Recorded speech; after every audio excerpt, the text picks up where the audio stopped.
Madame, Monsieur, bonsoir, bienvenue au 20h30. Voici les titres du journal ce soir. L'opération vacances citoyennes et patriotiques sans Covid-19 est sur les rails. L'initiative vise à barrer la voie aux dérives observées ces périodes. Le ministère de la Jeunesse et de l'Éducation civique mise sur une jeunesse patriote et respectueuse des mesures barrières. Au-delà d'une passerelle, le développement, la rencontre et le brassage des peuples, le désenclavement. Le pont sur la Sanaga est rendu opérationnel. Il a été inauguré ce vendredi par le ministre des Travaux publics. Une ambition, une passion, une vocation qui toutes convergent vers la consécration. Le Cameroun honoré par le prix Goncourt des lycéens remporté par l'écrivaine Djaïli Amadou Amal. Les félicitations du président de la République lui ont été transmises par le ministre des Arts et de la Culture. C'était les titres, les détails, c'est dans un instant.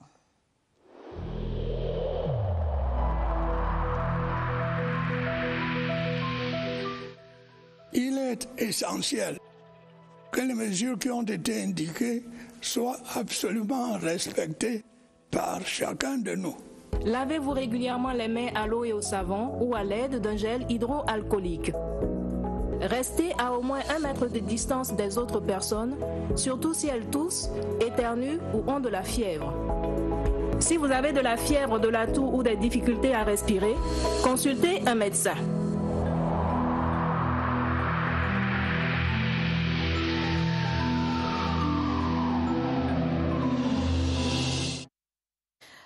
Bienvenue une fois de plus, Madame, Monsieur, merci de nous recevoir chez vous. Lutte contre l'incivisme urbain et rural, le ministère de la Jeunesse et de l'Éducation civique intensifie la sensibilisation et prône le redressement des mœurs. Une opération spéciale dénommée Vacances citoyennes et patriotiques a été lancée ce vendredi à Mbankomo par le ministre Mounouna Futsu de la Jeunesse. La cérémonie de lancement s'est tenue à la place des fêtes. Ambiance de lancement avec notre reporter Évariste Yinga. Ici, une négociation en douce au quartier Van à Yaoundé. Là, la distribution du matériel de protection contre le coronavirus. Et là-bas, au lycée bilingue de Mbankomo, la remise des supports d'information. Voilà quelques aspects du déploiement de la caravane spéciale de sensibilisation des populations contre les dérives probables en période festive. Il y a de fortes chances que pendant les fêtes de fin d'année, qu'il y ait davantage de relâchement.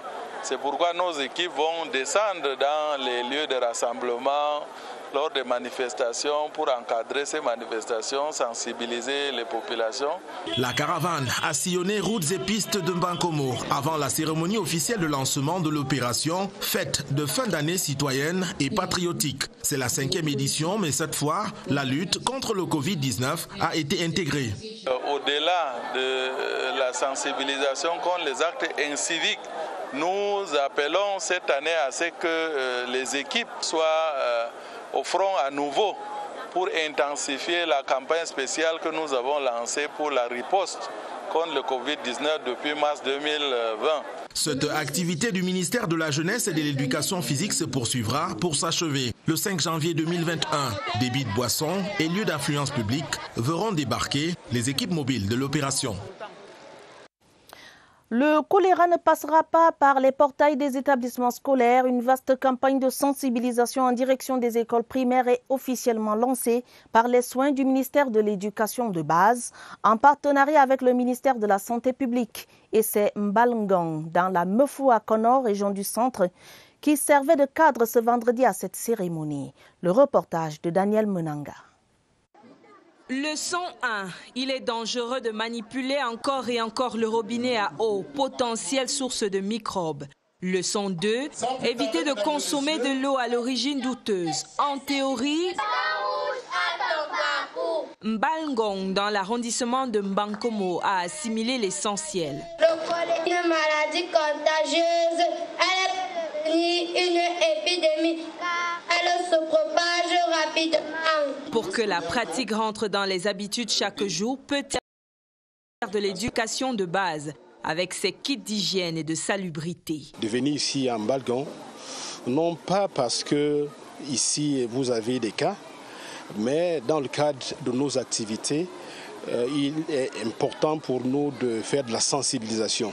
Il s'agit de lancer un message fort à toute la communauté pour une amélioration de l'hygiène en milieu scolaire. En espérant que les autres écoles primaires et maternelles sur le reste de l'étendue du territoire national retiennent et appliquent ces quelques fondamentaux de la lutte contre le choléra. La route Batiengane-Tui et le pont sur le fleuve Sanaga, près de Nachtigal, sont officiellement ouverts à la circulation. Le ministre des Travaux publics Emmanuel Nganou Djoumessi, qui accompagnait le ministre délégué à la présidence de la République chargé des marchés publics, a présidé la cérémonie d'inauguration ce jour en Tui. Occasion pour les représentants des populations de rendre un vibrant hommage à Paul Biya, le président de la République, l'initiateur du projet qui a transformé un long rêve en réalité. Sons et couleurs de cette inauguration dans ce reportage de Rodrigue Bertrand-Tueno.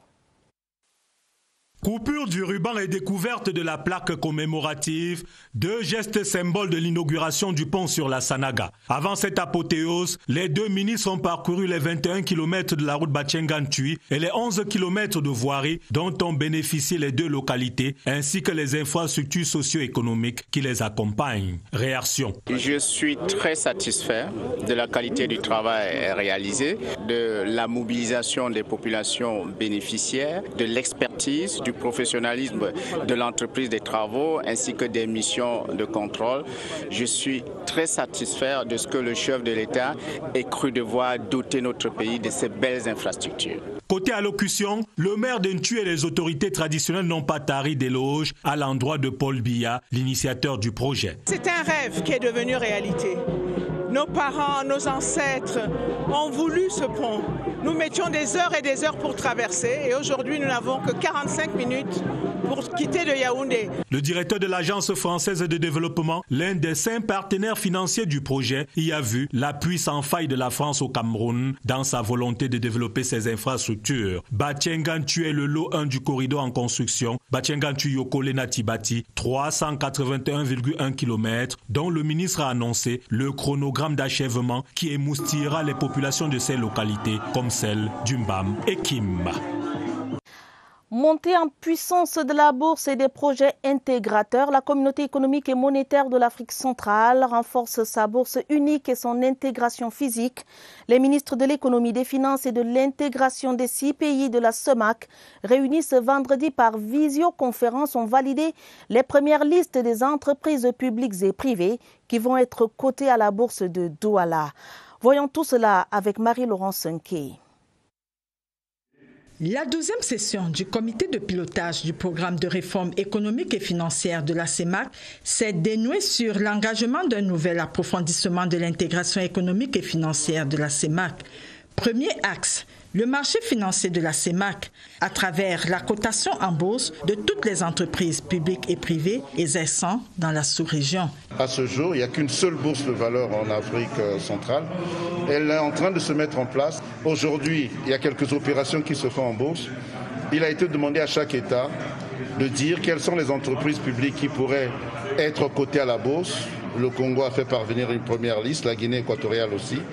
L'approfondissement du marché financier est un gage pour le financement propre des projets de développement, dont ceux interconnectant plusieurs pays. Les ministres ont félicité la table ronde de Paris qui a levé plus de 2 492 milliards de francs CFA pour le financement de 11 projets intégrateurs. S'appuyant sur cette réussite, ils ont acté la détection de nouveaux projets intégrateurs prioritaires. Pour indice, la deuxième phase du PREF CEMAC qui démarre au deuxième trimestre 2021 sera principalement orientée vers l'industrialisation. Ceci dans le but d'intensifier la transformation structurelle déjà engagée. Et nous restons en économie pour dire que la France accorde un moratoire au Cameroun pour lui permettre de combattre le Covid-19. La convention de rééchelonnement de près de 90 milliards de francs CFA vient d'être signée entre le gouvernement, représenté par le ministre des Finances, Louis-Paul Motazé, et la France, représentée par son ambassadeur, son Excellence Christophe Guilou. Cyril Kingembepe. Les 20 pays les plus riches du monde ont accepté en mai dernier, dans le cadre du Club de Paris, de renvoyer à plus tard le service de la dette des pays en voie de développement. La France a paraphé en faveur du Cameroun ce moratoire pour une enveloppe de 89,7 milliards de francs CFA. C'est dans cette optique que les contributions des partenaires et les recettes de l'État issues du montant des allègements obtenus des membres du G20 ont alimenté le Fonds spécial de solidarité nationale pour la lutte contre le coronavirus et ses répercussions économiques, conformément à la loi de finances rectificative signée par le chef de l'État en juin 2020. Cette convention porte à 119 milliards de francs CFA le montant de la dette déjà renvoyée pour le Cameroun par 5 pays du G20, à savoir l'Allemagne, la Chine, le Koweït, l'Espagne et la France. Le Cameroun, grâce à cet accord, va mieux structurer sa riposte contre la Covid-19 sur les plans sanitaires et économiques. Le paiement de la dette à ces pays va reprendre en 2022 avec un taux d'intérêt oscillant entre 0 et 4,5%. L'Organisation des États d'Afrique, des Caraïbes et du Pacifique reste sur la ligne des réformes institutionnelles. Il est question de faire de cette entité un cadre de partage d'un destin commun. La session du Conseil des ministres qui vient de s'achever par visioconférence confirme cette option dans la définition des axes prioritaires de la coopération future entre l'Union européenne et les pays ACP. Plus de détails avec Séverin Aligambélé. Des 3 jours de débat en mode virtuel sur l'activité du comité des ambassadeurs et le secrétariat général de l'OEPC, on retient des avancées notables dans la voie des réformes institutionnelles. Nous sommes appesantis sur le régime financier. Le régime financier de l'OACP, ce qui nous a permis de décider de la mise sur pied des comités d'audit et des comités de budget. L'enjeu de tout ce qui se fait, c'est la définition d'un nouveau cadre de coopération entre l'Union européenne et les pays ACP, ce qu'on appelle l'accord post-Cotonou, qui a déjà donné lieu à l'adoption politique du texte de l'accord révisé. À l'avenir, il faut s'attendre à la mise en scène d'un nouvel instrument de financement qui va, dans le cadre de cette coopération, remplacer l'actuel FED, le Fonds européen de développement. Avec l'Union européenne, nous entretenons des activités qui sont couvertes par une enveloppe de 706 millions d'euros déjà, et parmi lesquels la construction en cours du pont sur le Logon entre Bongor au Tchad et Yagua au Cameroun. Mais nos prétentions, bien entendu, vont au-delà. L'Organisation des États ACP a pour ambition d'occuper une place importante sur la scène mondiale dans la promotion du multilatéralisme. Le siège provisoire du futur bureau du Conseil régional de l'Ouest vient d'être visité par le ministre de la Décentralisation et du Développement local, Georges Elanga Obam, qui a prescrit à l'entreprise en charge des travaux le respect des délais pour une livraison conforme au cahier des charges. Les détails dans ce reportage que signe Jean de Dieu Coigneux de CRTV Ouest. C'est dans cet immeuble de la délégation régionale de l'emploi et de la formation professionnelle, Sizokati Banengu, que siégera de façon provisoire le nouveau bureau du Conseil régional de l'Ouest. C'est un immeuble de R+1 avec 6 bureaux et une salle de réunion et un rez-de-chaussée conçu de 5 bureaux et un magasin. Un immeuble que le ministre de la Décentralisation et du Développement local, Georges Elanga Obam, et le gouverneur de la région de l'Ouest, Afonso Augustine, a visité. Pour le Mindével, le conseil régional, qui est une institution nouvelle, doit être logé dans les locaux qui sont dignes de lui. Je crois que le choix a été fait par M. le Président de la République que cet édifice abrite provisoirement le siège du Conseil régional de l'Ouest. C'est une activité importante de doter le Conseil régional d'équipements qui lui permettent de fonctionner avec pertinence et avec efficacité pour que l'institution nouvelle que ce conseil représente et au plan symbolique des locaux qui soient dignes de lui.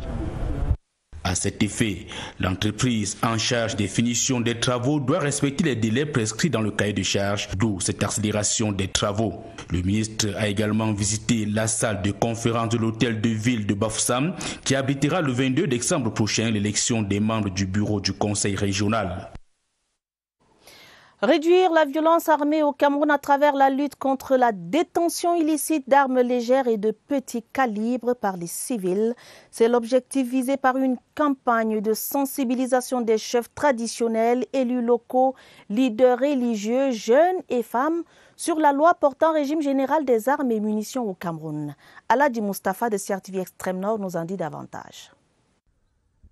La prolifération des armes légères et de petit calibre est une préoccupation au Cameroun et dans la région de l'extrême nord, la porosité des frontières, la guerre contre Boko Haram et ses conséquences sont quelques facteurs qui favorisent la circulation de ces armes. Pour lutter contre ce phénomène, le Cameroun s'est associé à l'Union africaine à travers le programme Faire taire les armes en Afrique. Notre but, véritablement, c'est de réduire la violence armée dans notre communauté, mais c'est surtout d'inviter ceux qui possèdent illégalement les armes à les remettre auprès des autorités compétentes. Après 2 jours de travaux, les participants s'engagent à lutter contre ce phénomène.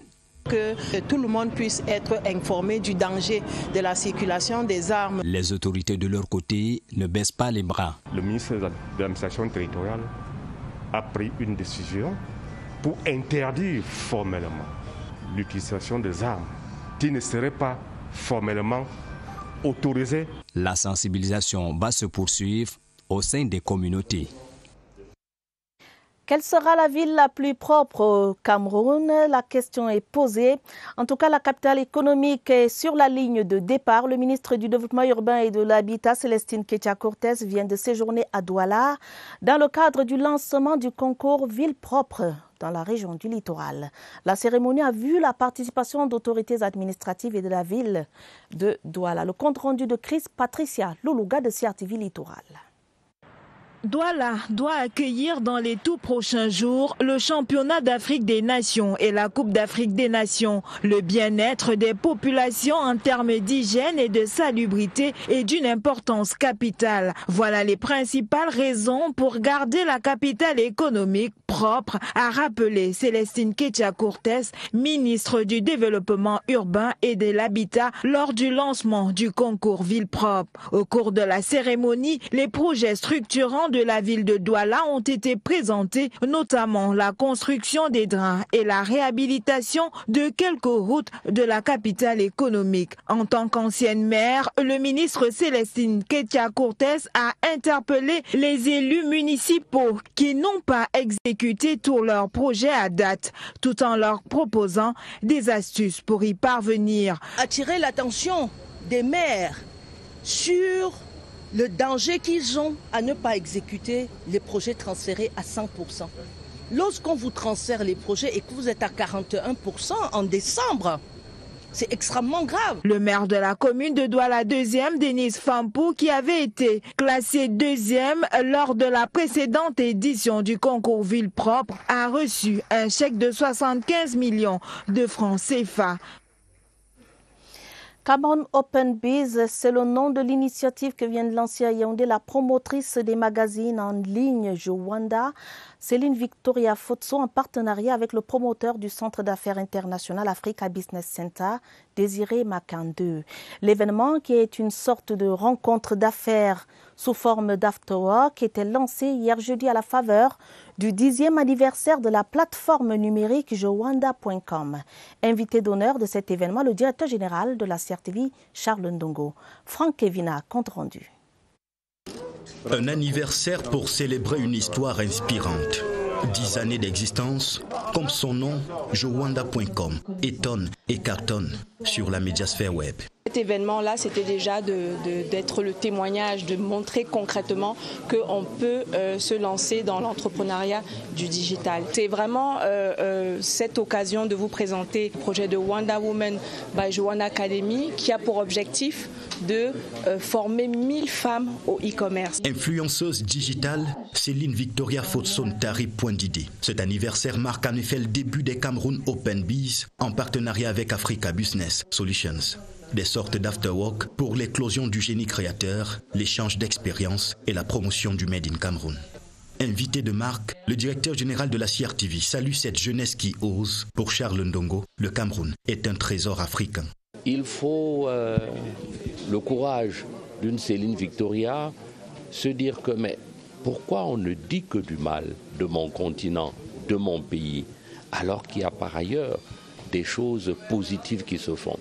Je crois que c'est vraiment ce qu'elle nous a apporté, une leçon de courage. Un avis de sage pour une jeunesse déterminée à redynamiser l'écosystème entrepreneurial camerounais.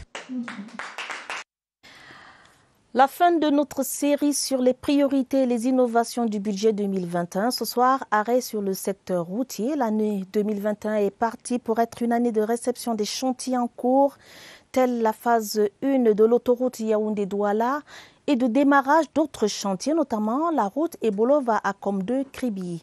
Plus de détails avec Lucrèce Mbenga. 916 km de route à réceptionner en 2020. Objectif, accroître le réseau routier, améliorer la productivité et la compétitivité via la réduction des coûts de production, mais aussi donner corps au volet BTP du plan directeur d'industrialisation. Le budget 2021 priorise donc la réception des nouvelles routes bitumées et des ouvrages d'art. La réhabilitation et la reconstruction de certaines infrastructures n'est pas laissée sur le bas-côté. Dans le secteur des autoroutes, 2021 devrait voir la mise en exploitation de 98,5 km d'autoroutes, dont la phase 1 de l'autoroute Yaoundé-Douala.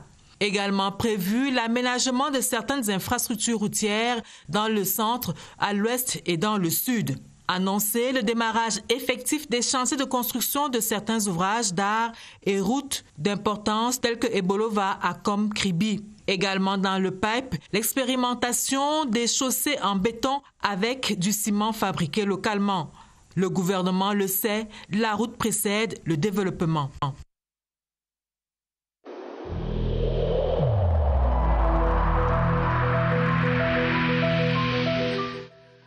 Le port du masque dans l'espace public restera obligatoire jusqu'à nouvel ordre.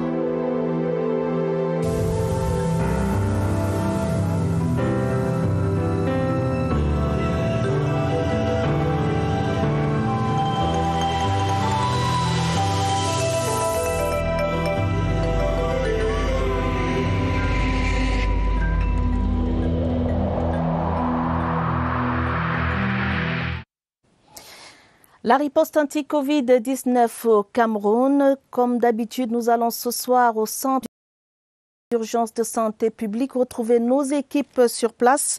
Évariste Yenga pour davantage partager avec eux cette information relative à la fin de la gratuité des tests anti-Covid-19 au niveau de nos aéroports.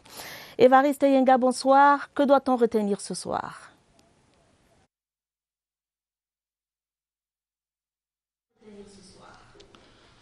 Bonsoir Atta, Badine Omar. La cessation de la gratuité des tests PCR au niveau des aéroports internationaux de Yaoundé et Douala effectif dès ce jour, et aussi la centralisation des points d'administration de ces différents tests PCR pour les voyageurs en situation de débarquement et d'embarquement. Et information de dernière minute, on en parle avec le docteur Fané Mamat, incident manager numéro 2 ici au COUPS. Docteur, bonsoir. Bonsoir Évariste. Et merci d'avoir accepté pratiquement au pied levé notre invitation. Désormais, les tests sont payants à l'aéroport. Combien cela va coûter ? Tout à fait, Évariste. Il faut dire que le ministre de la Santé publique, dans son communiqué radio-presse du 16 décembre dernier, a annoncé cette signature de convention de délégation de services à l'entreprise Meditest, qui a plusieurs missions, entre autres celui du dépistage des passagers, de tous les voyageurs qui sortent et qui entrent au Cameroun. Alors, le coût qui va englober, outre le dépistage, mais aussi toutes les opérations de désinfection, décontamination des voyageurs et également des bagages, mais aussi l'authentification, la vérification des tests de ceux qui vont arriver. Donc, ce coût, il est de 60 000 francs parce que c'est le RT-PCR à la sortie, mais également pour les voyageurs qui entrent au Cameroun, qui débarquent, il est de 30 000 francs CFA. Dorénavant, donc, on peut faire ces dépistages pour ceux qui voyagent à Yaoundé, Bastos. Le numéro 1293. Là, il s'agit de Yaoundé. Le poste à Yaoundé, le site de Yaoundé. À Douala, à Bonapriso, le numéro utile, c'est le 653 72 72 93, 660 12 12 91. Donc, les informations sont disponibles, donc les voyageurs peuvent appeler pour avoir plus d'informations. Docteur, on vient de comprendre qu'il ne sert plus à rien d'aller effectuer son test PCR dans un autre laboratoire, mais il faut aller à ces deux points qui ont été indiqués. Lorsqu'on voyage, lorsqu'on veut effectuer un voyage. C'est compris. Coût global, 90 000, 60 000 pour ceux qui sont en situation d'embarquement et 30 000 pour ceux qui sont en situation de débarquement au Cameroun. Merci docteur, on reviendra sur certains aspects de cette information. Il faudra bien que les téléspectateurs soient fixés. La gratuité de tests PCR a cessé ce soir pour ce qui concerne uniquement les voyageurs par les aéroports de Yaoundé et de Douala. Et cela est effectif depuis ce vendredi. À vous le plateau. Merci Évariste Yenga. Merci également à votre invité, le docteur Fané Mahamad, pour toutes les informations communiquées. Je complète pour ce qui est du numéro de Yaoundé Bastos qu'il s'agit bien du 653 72 72 23 et du 672 12 93. L'écrivaine Djaïli Amadou Amal, célébrée par le gouvernement camerounais, la gagnante du prix Goncourt des lycéens et du Goncourt Choix de l'Orient 2020, a reçu des mains du ministre des Arts et de la Culture, Bidon Pat, la lettre de félicitations du président de la République, son Excellence Paul Biya. C'était au cours d'une cérémonie solennelle à la salle de conférence du Musée national à Yaoundé. Plus de détails avec Joël Igor Abanda. C'est une reconnaissance nationale pour l'écrivaine camerounaise, vainqueur des prix Goncourt des lycéens et Goncourt Choix de l'Orient 2020.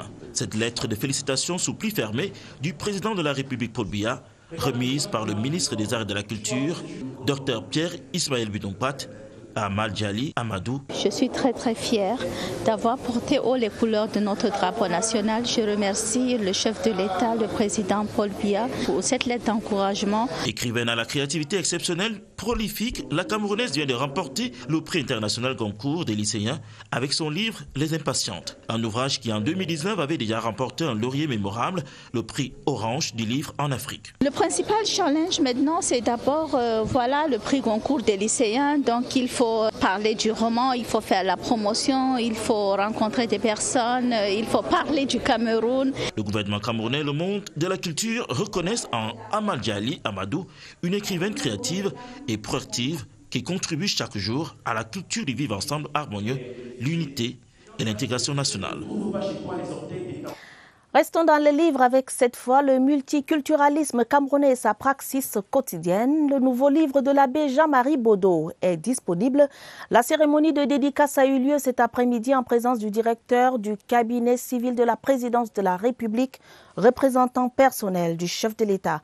L'ouvrage a été célébré par une demi-douzaine de critiques. Elvis Mbimba. Au palais des congrès de Yaoundé ce vendredi, le représentant personnel du président de la République, des hauts dignitaires de l'État et des hommes de science pour la réception officielle d'un livre. Ce que l'auteur demande aux Camerounais, c'est de participer à ce système de cotisation multiculturelle. Et dès qu'on cotise de manière multiculturelle, automatiquement, on s'est dit, ça c'est mon frère, c'est mon camarade, puisque nous sommes ensemble dans la même cotisation. C'est cette insistance sur le dialogue entre les cultures, le dialogue entre les peuples, n'est-ce pas, pour un vivre ensemble harmonieux.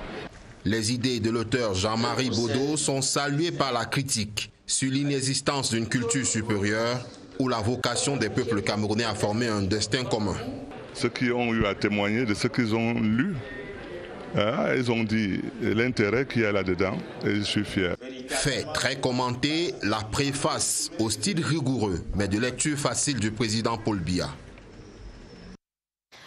MTN se rapproche davantage de sa clientèle. Une nouvelle agence vient de voir le jour à Douala, au Grand Mall de Douala. Cet espace commercial a été inauguré dans le respect des règles anti-Covid-19. Les détails avec José Gaëtan Tchanga de CRTV Littoral. Ce local de près de 100 mètres carrés s'affirme comme un cadre idéal pour recevoir les nombreux clients de MTN, l'entreprise téléphonique la plus fiable du Cameroun. On va pouvoir offrir à nos clients une expérience qu'ils n'auront jamais vécue au Cameroun. Et c'est ça la tangente ou bien la direction qu'MTN Cameroun a prise depuis l'année dernière. Et c'est la raison pour laquelle nous rajoutons des magasins. Et donc on a inauguré en octobre dernier l'agence de Carrefour Equier. Et aujourd'hui on est très heureux d'ouvrir l'agence de Douala Grand Mall, encore à côté de Carrefour, mais surtout dans un très grand mall. Tout est digital ici. On veut que nos clients puissent avoir une expérience tester des nouveaux téléphones, tester des nouveaux MiFi, passer du bon temps à écouter de la musique. On a une aire de jeu où ils pourront découvrir tous nos jeux vidéo et ensuite de ça se faire servir si jamais ils ont des besoins. À part qu'elle soit très belle, c'est plus de 100 mètres carrés. C'est l'une des plus grandes agences que MTN Cameroun est ouverte à part nos 2 flagships. Avec la tenue dans quelques jours du CHAN et de la CAN, à Douala, les populations ont besoin d'un réseau téléphonique à la hauteur de la compétition. Cette inauguration apporte un plus au bouquet de fleurs que nous réservons aux équipes qui vont arriver à Douala. C'est pour dire que le chef de l'État tient à ce que notre ville qui va accueillir le CHAN bientôt puisse rayonner de 1000 feux. Et Douala, c'est pratiquement le hub de la sous-région. Nous aurons plus que le grand mall, les infrastructures autres. Cette 7e agence installée dans la capitale économique augmente l'offre en espace d'accueil dédié aux clients. MTN compte désormais 22 agences sur le plan national. Musique et mode à l'affiche des rendez-vous culturels du week-end. Prenez rendez-vous à Yaoundé avec Lady Ponce ce week-end. À Douala, notez le rendez-vous de la première édition de la Nuit de la mode. Ce sera demain samedi. Laetitia Onana déroule l'affiche culturelle du week-end. Le Châtel Cabaret déroule le tapis rouge ce soir à Lady Ponce. Ne ratez surtout pas ce spectacle 100% live ici à Yaoundé. Toujours ce week-end à Yaoundé, faites un tour à la Luciole Bar pour une partie de Menzang. Samedi à Douala, la nuit de la mode fait les yeux doux aux fashionistes. Le Jet Hotel vous accueillera dès 19h pour une soirée riche en son et en lumière. Dimanche, le match des célébrités en faveur des enfants défavorisés est annoncé au club comme tel. Moustique le charismatique, Valérie Ndongo, Crotal, Magasco et bien d'autres artistes vous y attendent dès 15h. Bon week-end. Sport, pour dire que la région du Sud-Ouest va accueillir le groupe D de la compétition du CHAN, constitué de la Tanzanie, de la Zambie, de la Namibie et de la Guinée. La ville de Limbé brûle déjà d'impatience d'ouvrir ses portes aux délégations étrangères et à toute la planète du football. Limbé dans l'attente du CHAN, c'est avec Évariste Yenga. La marée est encore basse entre l'océan Atlantique et Limbé. Mais elle est déjà haute, l'impatience des amateurs du football qui ont hâte de voir débarquer les délégations de Guinée, Tanzanie, Namibie et Zambie. Il y a une émotion par rapport à ça. Surtout qu'il y a les équipes étrangères qui vont venir dans la zone. C'est aussi une expérience pour nous les joueurs locaux de voir comment ça va se passer en live. Cette ville aura besoin d'aller dans les stades pour vivre en direct. Victoria, ancienne appellation de Limbé, fait déjà sa toilette. Les autorités locales veulent préserver le slogan Town of Friendship, ville de l'amitié, dont jouit la zone balnéaire. Les préparatifs sont avancés. Nous avons pris certaines mesures pour que nos taxis soient vraiment identifiables. On n'aimerait plus rencontrer un taxi avec le numéro de châssis. Il faut un numéro d'immatriculation réel. Il faut un numéro de portière. De nuit, Limbé affiche d'autres couleurs. Parure de fin d'année et atour en vue du CHAN s'entremêlent. La plage volcanique attend déjà ses hôtes. C'est le champ des flots. Avant de refermer ce journal, je signale ces télégrammes officiels du président de la République du Cameroun. Le premier à son Excellence Mahamadou Issoufou, président de la République du Niger. Et le second à son Altesse Tamim Ben Hamad Al Thani, émir du Qatar à Doha. À l'un et à l'autre, le président de la République adresse ses vives et chaleureuses félicitations à l'occasion de la célébration des fêtes nationales de leurs États respectifs. Fin du journal préparé avec la collaboration de Mariam Mazou et Rosine Manga. Prochain rendez-vous avec l'information à minuit. Vous serez en compagnie de Joseph Gouetta-Mandin et de Gideon Tazom. Bonne soirée en compagnie des programmes de la CRTV. Madame, Monsieur, à demain 20h30, Inch'Allah.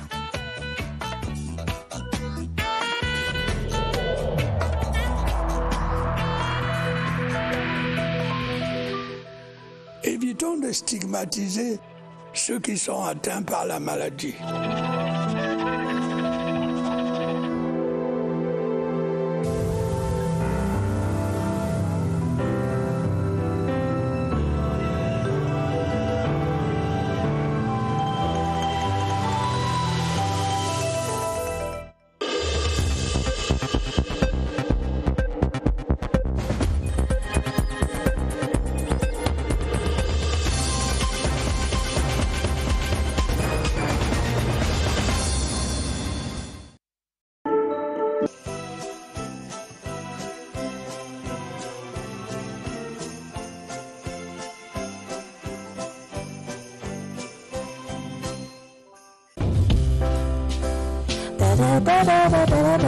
Good tidings will bring to you and your friend. We wish you a Merry Christmas and a Happy New Year. Good tidings will bring to you and your friend. We wish you a Merry Christmas and a Happy New Year. We wish you a Merry Christmas. We wish you a Merry Christmas. We wish you a Merry Christmas on CRTV. We wish you a Merry Christmas. We wish you a Merry Christmas. We wish you a Merry Christmas on